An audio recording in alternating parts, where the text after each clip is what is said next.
Nyesha McCauley, and you're watching accesstv.org.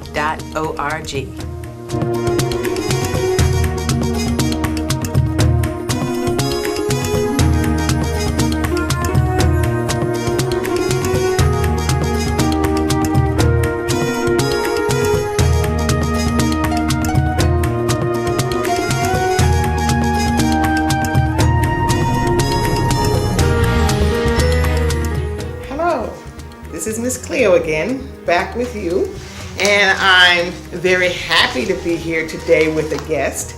I have a bookstore on Blue Hills Avenue. It's 677 Blue Hills Avenue. I'm sure that most of you have already been there, but we always welcome more people to come and enjoy our books and our author readings. We have a lot of events at the bookstore.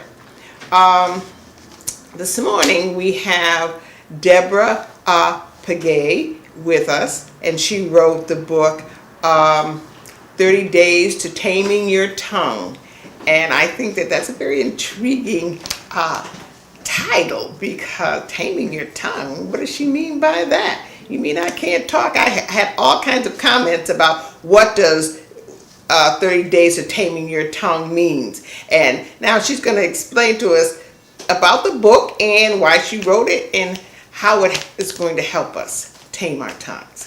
Deborah? Hi, Miss Cleo. Thank you for having me. You're welcome. I'm really excited about this topic. This book really isn't new, but I wrote it many years ago, 2005, because my tongue was out of control. And I had told something that I wasn't supposed to tell.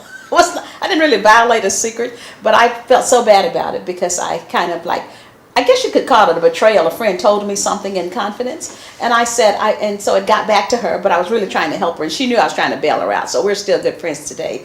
But I said, you know what, I'm going to go on a fast, a verbal fast, from every negative use of the tongue that I can think of. So the bottom line is that ultimately there were 30, and from complaining, and even today I'm on a 24-hour complaining fast. For 24 hours, I can't express displeasure with anybody or any situation.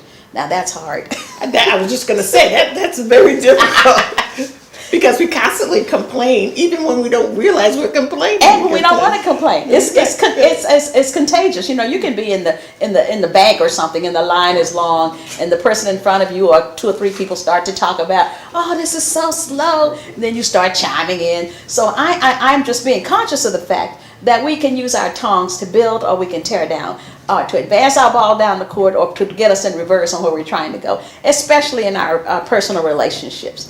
Yeah. So I'm trying to get people sensitized to the fact that we tend to be negative people. So even when it comes to lying, so in the book I have 30, and so a couple of them that I kind of want to highlight today would be, first of all, the complaining tongue, where you don't express the displeasure with anybody, but just being judgmental about other people's behavior, looking at someone and thinking they shouldn't be doing that or saying that. You know, we want to use these words again to build. So I want to be an encourager of people. I don't want to be someone who rains on somebody's parade, or as I often say, I don't want to be the skunk at the picnic. Mm-hmm. You know what I mean? Yes. I want to be the one that was last year or so we had some work done on our house, and I noticed that they used the hammer to tear down the walls, but they also used the hammer to build up.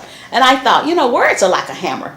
So I want my words to build. I don't want my words to tear people down or to tear down their goals, their ambition. I want people to know you can do it. So that's what sort of the premise behind why I wrote the book, to sensitize us to our tendency to be negative.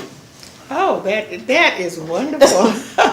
That is wonderful. And before you, when I told people you were coming, I did a couple of stories, and I did Alicia's secret, where she let someone know about her girlfriend's secret. So that was, yes, a story about a hammer also. Right. 2 friends. So that is very interesting. So how's the book been going? And well, it's now in 6 languages, and I've sold over 750,000 copies. Now, and I'm not a marketer at all, really. I need to be, but it's been amazing that it's resonated with so many people. I've gotten letters from attorneys and Muslims.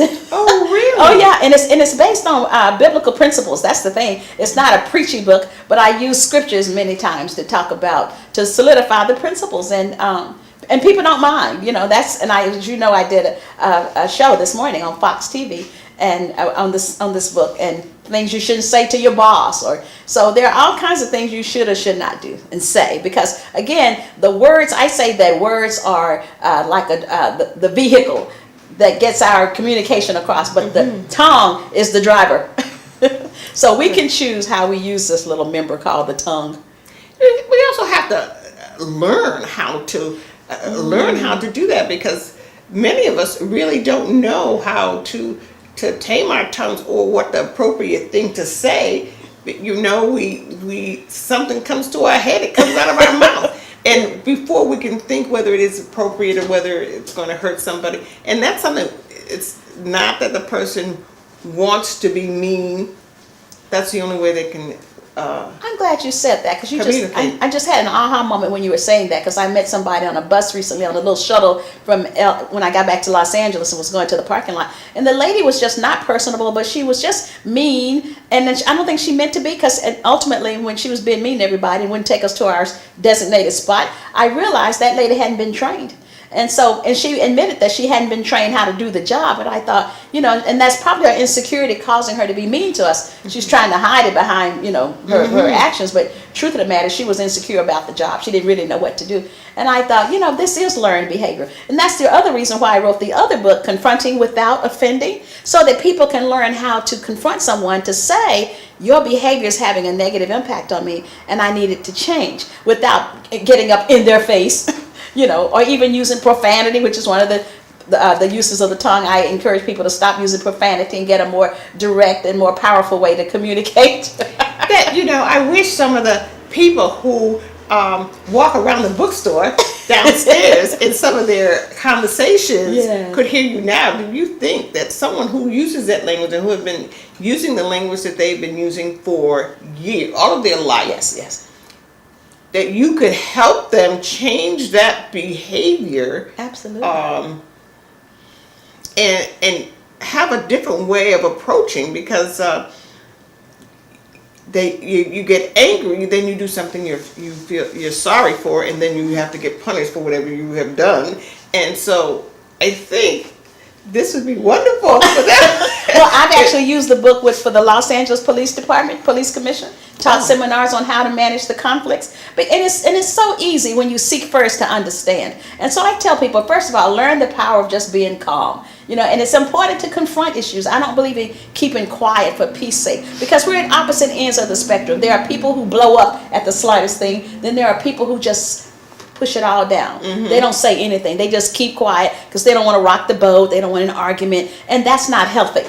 I mean, people will actually have strokes from sending that anger underground. You need to be able to keep the issue on the table so that there's no resentment. And and you just want to use the right words. Again, I go back to using the right words, because the words are the vehicle that you use to get through life. And so I'll tell people, listen, don't ever say you did this, you made me mad. Like, that's not what you say. You ask questions. You seek first to understand. You say, what did you mean by that? You don't have to say, what do you mean by that? You learn the power of being calm. And I love practicing this, because I can see how I can just diffuse people, or say, oh, I'm so sorry. You didn't understand me, but let me explain what I really meant. Or then I'll ask them, what did you really mean? So you can do that. And I always seek first to understand. That's one of the principles that I talk about in the book, Confronting Without Offending. And I never accuse. That's the thing. You never accuse, and I never attack that person's character. I just talk about the behavior. The fact that you slammed the door too hard, or you talking too loudly, and I was trying to have an interview.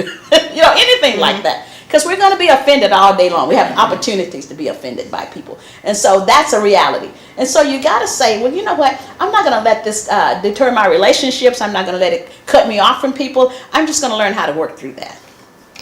Can you just read us one of something from your book? One of the things I talk about is the fact that we don't realize, even when we just tell half the truth. So let me just read you about Joan, who took the day off one day. Joan Smith took the day off on Monday. She returned to work on Tuesday and explained to her boss that she'd been absent because her elderly mother had been hospitalized. But the truth of the matter was that Joan had only spent 2 hours at the hospital and 6 hours shopping. Well, her objective would have been to have her boss believe that she had spent the entire day with her mother's at her mother's bedside. She only told half the truth. Well, we don't realize that's a form of lying that we don't want to get into doing. And I used to be famous for this half-truth stuff. I say, well, the half I told was true. And my husband said, listen, any intent to deceive is a lie. And I'm like, oh, well, I guess I was trying to be deceptive. Or like, and here's another example, like living in Los Angeles and I'd be late for a meeting because I just had that little tardy spirit, I say, hovering over me. I was always late for something. And so I'd come into the meeting and I'd say, traffic. I didn't say I was in traffic. Everybody knows in LA there is traffic. You see what I mean? Yes. How we yes, justify yes. ourselves. So that was an example. So you want to tell the truth. You know, you feel good when you tell the truth. Okay. All right. I'm going to read a question here. Okay. Why do you think the body of Christ needs a book on effective confrontation? Well, I wrote my book initially to the church because I know most church people think that if you keep quiet for peace sake, that makes you more holy, more like Jesus. If you just let people walk over you, that is so wrong. There's not a scripture that supports that. So I wanted people to understand that confrontation, the act of coming together face to face, is a biblical principle that you need to confront the issues. Because there's a scripture in Matthew 18:15 that says, if your brother trespasses against you, like, violates you or across the boundaries, it says, go and tell him his fault. So I'm thinking, yeah, go and tell him his fault. That's what Jesus said. These are the words of Jesus. Go and tell him his fault, between you and him alone. So that's important. So he gives lots of commands to confront where there's an issue. Don't just keep quiet about it. Okay. So that's important. But a lot of times we think that being a good Christian is to be nice and accepting, and when someone hurts your feelings, you really tell them. No. It's something that you learn. I think from a child, when you're trying to please your parents, and your parents are telling you how to be good and don't tell a lie and don't hurt people. Well, you don't want to hurt people, but they don't teach you how not to let people hurt you. Right. So you don't know how to do that. Well, that's why I'm on a mission to make sure we learn how to do that, because it makes for better relationships. It really does. If you keep calling, let's say you don't pronounce my last name correctly or something, you just keep saying Miss Peggy or something, and it really bothers me. Well, and I don't say anything like, I wish you would learn how to pronounce my name. Yeah. Instead of just saying, I really, it's Pegues. Come on, say it with me, Pegues. I can say that. I mean, I had a guy once, he offered me a piece of chocolate, and I said, oh, thank you, I love chocolate. The next day he came in and he said, hello, chocolate. Now, he's not talking about candy today. He's talking about pigmentation of my skin, which I am fine with. But I didn't want him teasing me like that, hello, chocolate. So I told him, I said, I'm going to need you to call me Deborah. And just like I'm saying it to you, I'm going to need you to call me Deborah. Well, he sulked for about 3 days. But guess what? He didn't call me chocolate anymore. And that's the thing, you kind of worry about, is this going to be the end of something? Because I enjoy this person person, but if I confront the person, then they may reject you and separate from you. Rejection, and you're always afraid of that rejection. Absolutely. When you and it's true, it upsets you. You could get upset stomachs. You could get ulcers, strokes, heart attack, all of that out of just sending that anger underground. But that objection thing, you don't want to be you don't want to be rejected, but you know rejected, what? Yeah. Right, but if you know that you bring a quality, something of value to the relationship, because our fear of rejection is often born out of that feeling that we are less than, and we're just glad to be in relationship with people. But I say to this, if you want to disconnect from me, that's your loss. Because I'm a good person to be connected to. I'm going to encourage you, make you feel good about yourself, all of that. So I'm not going to fear rejection and alienation like that. Not to the point where it causes me to be angry like that, and not say anything. That's not healthy for me, and it's not healthy for our relationship. Because here's the thing: most people who offend you, they don't know that they did it. They really don't. So it's unfair to them for you not to tell them, because they'll just keep doing it if they don't know anything. And that's just one habit that I have that I'm just gonna tell everybody I have. That's good. Not saying anything and just letting it go and go and go. And then my sister always says, it's not fair, Cleo, because when I blow, it's best you not say anything. It's best you not even try to, because I'm on the warpath, and believe me, I'm going to win this in my head. I'm going to win this, and you are going to lose. Period. And you see, So, you didn't have to go. You you didn't have to go that far with it, Yeah. right? And so, Because see, that wasn't the thing that did it. Was the last thing. it was the last thing that did it, Right. And that building up, and that Yeah, building yeah, up. yeah. And she always says, people always think they know you, but they don't know when you get mad. But They you let don't it build know. up, and then it's like a Right. volcano. It's Right. like, whoo, Whoa, it and comes. people are wondering, like, what happened here? Yes, She's and so nice. What? She's so nice, and then all of a sudden I'm bam.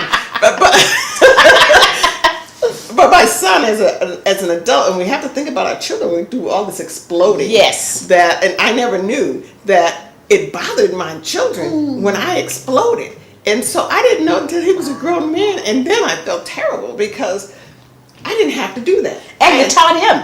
And I taught him, so I could have stopped that behavior many years That's ago right, that's if right. I knew that it was bothering our children. And I see that a lot with parents today.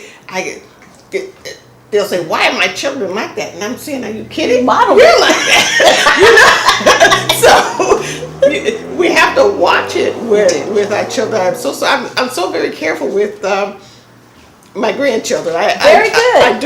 I don't do that. Yeah. But I'm sorry. I would love to sit here and talk to you all day, but we are out of time. And this is Cleo Duke, right? And we are at the bookstore. If you can notice the books behind the books behind me. We're at Cull Books, 677 Blue Hills Avenue today, and we have guests here, and people came to listen to Miss Deborah Pegues. So I'm sorry you won't hear the rest of the interview and what people have to ask, but please visit us at 677 Blue Hills Avenue. And my number is 860-899-1504, and I will see you next week, and you take care.